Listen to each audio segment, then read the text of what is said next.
children, welcome back to your Hindi class, class 2 Hindi. The first chapter that is one poem सवेरा. बच्चों आज मैं आप लोगों को एक कविता पढ़ाऊंगी जिसका नाम है सवेरा और कवि है श्री प्रसाद. इस कविता में कवि ने बताया है कि सुबह को जब सूरज की किरणें आकाश पर दिखती है तो पृथ्वी की सुंदरता किस तरह से बढ़ जाती है और चारों तरफ का दृश्य बहुत ही मनोरम दिखता है. इस कविता में हर एक पंक्ति में कवि ने इसी बात का चर्चा की है कि पृथ्वी सूरज की किरणें निकलने पर कैसे सुंदर दिखती है. तो देखिए बच्चों, सूरज की किरणें आती है, सारी कलियां खिल जाती है, अंधकार सब खो जाता है, सब जग सुंदर हो जाता है.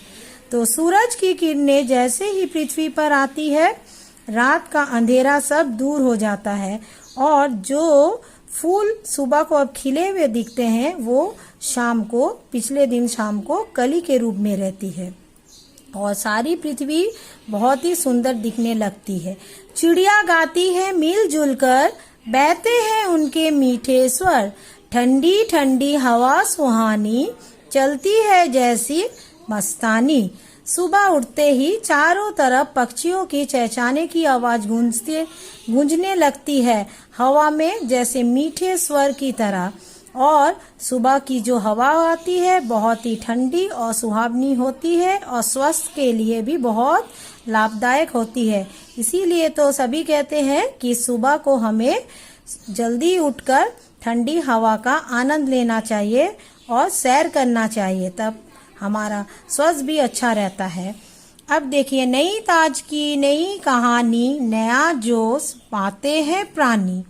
सुबह की किरणें निकलते ही सबको एक नई ताजगी मिल जाती है और हर दिन एक नई कहानी के साथ जिंदगी शुरू होती है. और सभी प्राणियों में, चाहे वो चिड़िया हो, चाहे वो जंतु जानवर हो, चाहे वो मनुष्य हो, चाहे वो चींटी हो, चाहे वो तितली हो, सब में एक नई जोश जाग जाती है. खो देते हैं आलस सारा और काम लगता है प्यारा. जैसे ही सुबह होती है सब हम अपना आलस छोड़, बिस्तर छोड़ काम में जुट जाते हैं और सारा दिन काम को अपना करते रहते हैं. सुबह भली लगती है उनको, मेहनत प्यारी लगती जिनको. सुबह उन लोगों को ही अच्छी लगती है जो लोग की मेहनत करना पसंद करते हैं और जो लोग आलसी होते हैं उन्हें सुबह होने पर कोई आनंद नहीं होता है, क्योंकि वो सोचते हैं कि वो और देर तक सो पाते और वो सुबह की मनोरम दृश्य का आनंद नहीं ले पाते. अगर सुबह भी अलसा जाए तो क्या जग सुंदर हो पाए.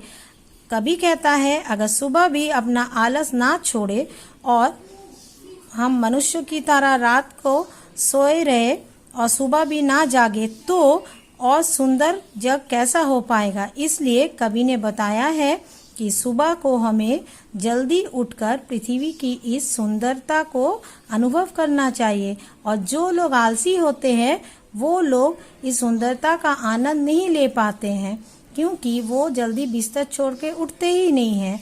तो बच्चों, हम लोगों को क्या करना चाहिए, सुबह जल्दी उठना चाहिए, रात को जल्दी सोना चाहिए और सुबह उठकर पृथ्वी की जो मनोरम दृश्य है उनका आनंद लेना चाहिए.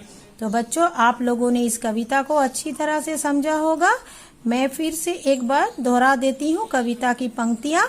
आप इस कविता को अच्छी तरह से कंठस्थ करें और अगली कक्षा में मैं आप लोगों को कुछ और इस कविता के प्रश्न उत्तर शब्दार्थ और भी कुछ नए नए प्रश्न करवाऊंगी.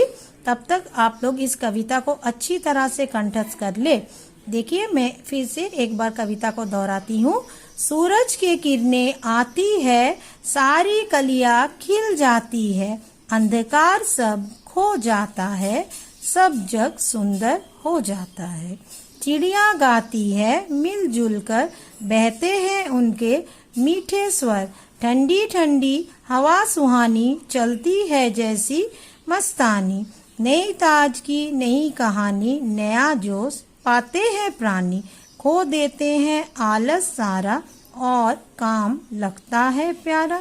सुबह भली लगती है उनको, मेहनत प्यारी लगती जिनको. अगर सुबह भी अलसा जाए तो क्या जग सुंदर हो पाए। तो देखा कवि ने किस तरह